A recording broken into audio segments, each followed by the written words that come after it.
It's week 3, February 25th, 2014.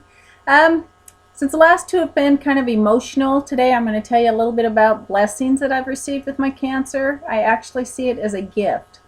I know with a life-threatening illness that to say it's a gift is not very good, but it saved my life. I was headed on just a hard track. Like I said last week, I was barely hanging on a thread, and it slowed me up, helped me to put my life in perspective, focus on raising my babies and enjoying my time that I had.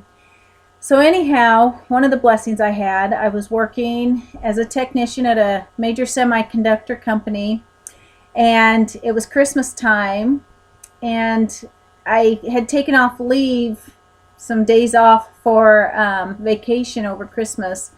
And before I left, my boss had asked me that he was going to be in my town with Santa Claus on Christmas Eve and wanted to know if he could stop by and give my children some candy canes and visit.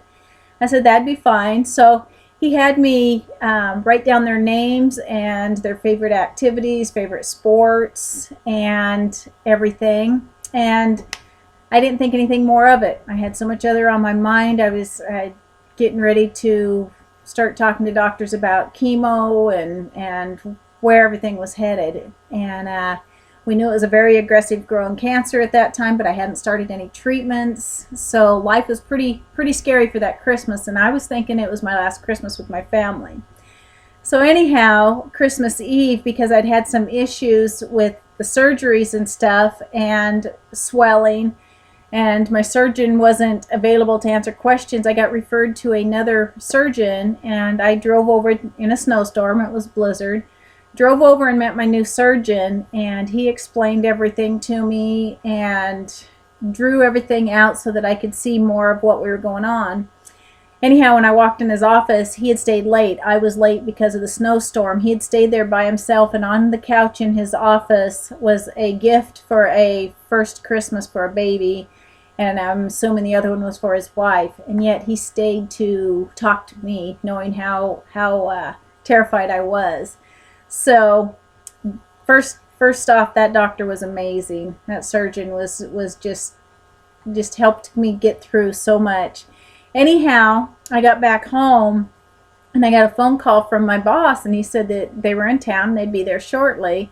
So I told the kids, look out the window. And as this car pulls in our driveway, they all four have their faces pressed against the living room glass window, leaning over the couch, and my boss and Santa Claus climb out of the car, and in the back seat they pull out this bag of toys that literally they had to, both of them, it took them both to drag it up the sidewalk into my house. It was so full of toys. They spent the next few hours with Santa taking each kid and reading the name on the gift and giving it to each of my kids until the bag was empty. Then my boss went out and brought in a couple of turkeys and a bunch of grocery bags that my co-workers had all donated. And I later found out that my co-workers all donated a bunch of money, and my boss's wife was able to receive a discount from a local toy store. And she went shopping, keeping in mind each of my children's favorite activities, hobbies, and bought each and every gift personalized for my gifts. Then she took them home, wrapped every one of them with care, put their names on them, beautifully wrapped with ribbon, and just amazingly loved from the people I work with. They were my family. I love that job. I later had to go on disability and leave them, and it really tore my heart up. But that was one of the first blessings that I was showing from my cancer. The next one was in December of 1998. I started chemo January of 99. And as I had mentioned before, the church that took care of us, but is what it was, my husband at the time was kind of doing some carpentry work for this lady, and I had never met her. And he had mentioned to her the situation I was going through and stuff. And when I did my first chemo the middle of January, It was on a Friday, and I was so sick that I couldn't even lift my head up off the couch. And I'd roll over a trash can right beside it, and I'd throw up in the trash can. My husband would have to help me back on the couch. My daughter, we had her go spend a night with her friend because she was the one that was handling it the worst. And my 3 boys were all laying there watching TV on the floor, watching me do this. It was pretty rough weekend. Getting sick, constant, nothing worked, no anti-nausea medication until I passed out on the bathroom floor because it was closer to the toilet, and I had no more strength. So I got through the weekend, survived my first chemo treatment, felt like I was pretty much done for. Monday night, I realized that during this time frame, I am not going to be able to cook and provide for my kids. And so it was a very scary situation. Like I'd said before, I wasn't walking with the Lord. So when I went to bed that night, I kind of threw up a prayer that, help me take care of my children. I don't know what I'm going to do. My ex was trying to do what he was doing, but he had his issues. And anyhow, the next morning, the lady that my husband was working for called up crying. She said she had woke up that morning with our family on her heart, and that she was to arrange for us to be fed as long as we needed it. And my chemo was going to be 3 months long. And she rallied all the church members, told them about us, and that church pulled together, and they made us homemade meals.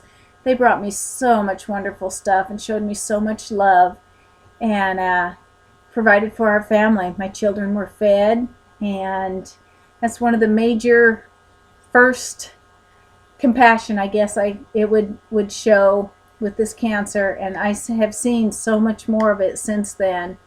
My very first chemo, the day before, I was in seeing another surgeon, and there was a lady there with her friend, and I told him I started chemo the next day, and she said that her other friend is a masseuse and would love to set me up to have a foot massage during my chemo. And I thought, okay. So I'm at the chemo suite the next day, and this lady comes in with her little bucket of stuff and her everything she needed, and she gave me a hand and foot massage while I received my first chemo. Strangers just seem to come out of the woodwork and support and help and pull together and have showed me so much love. And with the struggles I have had in life, I've learned to kind of reserve and hold myself back. I'm a loner. So to have these people step up and do this for a complete stranger has taught me so much. And that's where I'm hoping that with these videos and stuff, I'm going where I'm headed with this is that I can give back and I can help. And through compassion, I can help others. I'm in the process right now building my web page. Hopefully another week, 2 weeks at the most, I'll have that up and running and start doing some telecast where I can teach you guys some of the things that I've learned to survive, to fight through it. And this is just a few of the blessings that I've received. They're so numerous, and the miracles that I've witnessed firsthand of the Lord. I will slowly share with you as they come to mind. So anyhow, have a good week. I will talk to you guys next week and hopefully be a little more on time. This is a couple of days late. Sorry. All right. Love you guys. Bye.